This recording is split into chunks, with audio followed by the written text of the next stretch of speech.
Hi guys, welcome back. I'm Maya with Simply Bloom. So I have a cart full of plants here that I am going to do my best to get in the ground today. It is recommended to get your plants planted 6 weeks before your first hard frost. If I were to follow that rule, I would have to stop planting in July. Typically, we've had our first frost in the mid to late September. We got ours mid-October, so it was a good month later than usual, which is awesome. These have gone through several pretty decent frosts, so looking a little sad. They dried out a couple times in the containers, but today is hopefully the day we get these in the ground. Let me give you a quick run through of what plants we have. I'll show you what they're supposed to look like because they look quite sad, and then we will try to get them planted. Starting off with Serendipity Allium. I have 3 of these Serendipity Alliums. They are zones 4 through 8. I live in zone 3 in northern Minnesota, but I get these to survive for me. 15 to 20 inches tall and 10 to 15 inch spacing. Beautiful. I love using these in cut flower arrangements. They are deer and rabbit resistant. I'm very excited to plant these. I have 3 of these. Next, I have this barberry, and I'm not entirely sure. It says crimson something, and the something part is rubbed off the tag. I'll have to ask my husband, but crimson something, 18 to 24 inches tall and 24 to 36 inch spacing. So definitely a smaller one. I love barberry. I love barberry so much. I have several different varieties in my garden, and for a while you could never plant them here in Minnesota. Even though they barely survive up north where I'm at, but they were deemed invasive for a while in Minnesota, so you couldn't find them. But now I'm starting to find them in garden centers again, which makes me so happy. Next, I have this opalescence luminaria phlox from Proven Winners. I have the ultraviolet phlox along the same line. I'm so excited for this. Gets 30 to 32 inches tall and 24 to 28 inch spacing, zones 3 through 8. Again, it looks very sad, but it'll be fine for next spring. There's nothing left really of this one, but this is a variegated Solomon seal, perfect for shaded beds, zones 3 through 9. It says bloom late spring. 18 to 24 inches tall and 10 to 20 inch spacing. I have 2 of these chocolate chip ajuga, beautiful dark burgundy foliage. You can see the purpley blue colored bloom there. 4 to 6 inches tall, 12 to 18 inches wide, good for part shade. I have 2 of these always afternoon daylilies. Looks kind of sad. 18 inches tall, 12 to 18 inches wide. Daylilies is something I never used to like. I never would have thought I would have planted daylilies, but this last year I really started to like them. Anyone else have any other plants like that? I have 4 of these pink pewter lamiums. I'm going to pop in a shade. I have 2 baptisias that both look like this. The first one here is honey roasted. Is that beautiful, looks like honey. 36 to 42 inches tall, spread 42 to 48 inches wide, zones 4 through 9. The second one is burgundy blast, which has that pretty purple with like a yellow stripe on it. We're getting dirt on you. Yeah, is that funny? And last but not least, I've had this one in the pot. Got it last spring, overwintered it, and it is still in the pot. The poor thing desperately needs to get planted. It is still alive, even though it does not look like it. But this is the ash leaf spirea. 5 to 8 feet tall, 5 to 8 feet wide, hardy to zone 50 below. Not sure where I'm going to put this one. It gets kind of big, so I need to make sure I have the space, but we're going to figure it out. Let's see. I'm going to pop him in the stroller and see what we can get done.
Okay, you guys, I am done. Let me show you where I put everything. And keep in mind, there's several spots where you're going to see a lot of cardboard. I'm doing the no dig, no till method. So I've laid down the cardboard. I just haven't added the mulch yet, but let me show you where everything is. Okay, I am just going to start here. I've talked about this space in several areas. This is a major work in progress, but we are going to get there. I have this kind of cottage garden along the driveway here. I'm going to do the no dig, no till from where you see that the mulch ends, which is like right there. And I'm going to go a couple feet behind the hydrangea standards. You can see this tomato cage right there. I planted one of the baptisias. So that one there is the Burgundy Blast. And then if you walk this way down here, this tomato cage right here, I planted the honey roasted baptisia there.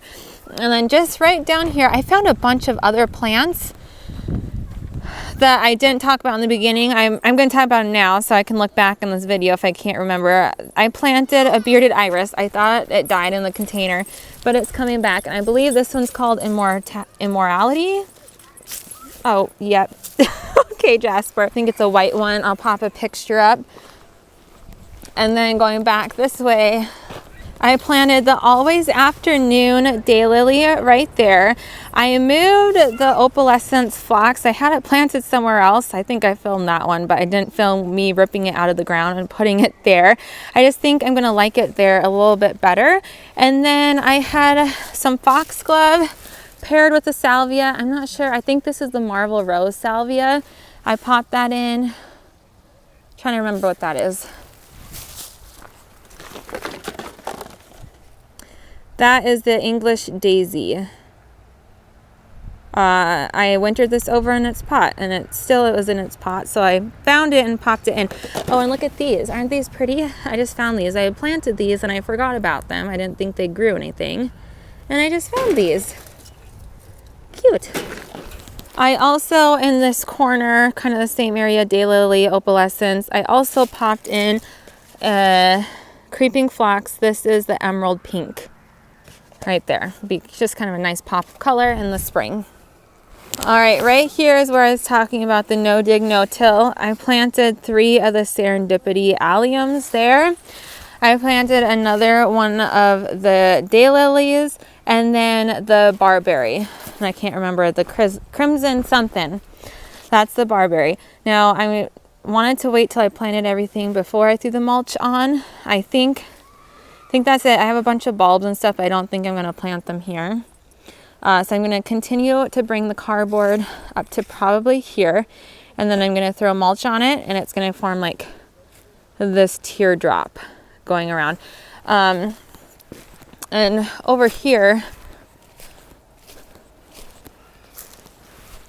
this is where I had planted the opalescence phlox to begin with. But I think I'm going to like it better over where I planted it. And then coming over here, this is where I started. I planted the chocolate chip ajuga. I planted some lamium. I planted quite a few lamium. There's another chocolate chip ajuga. Right here, I planted, you can't even see it, but right here is the Solomon seal. This bed needs a lot of work. And then right here, here's our chicken coop. And then here's just a pile. All of this was an old fence where our chicken coop was.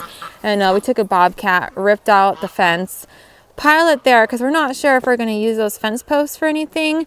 But I planted the ash leaf spirea right here. And again, 5 to 8 feet tall, 5 to 8 feet wide. I made sure it was wide enough, I think, from the propane tanks, but I kind of wanted like something to kind of fill in this area to hide that. That's what I wanted to do. All right, that is it. Thank you so much for watching. I hope you all have a great day, and I will see you next time. Bye.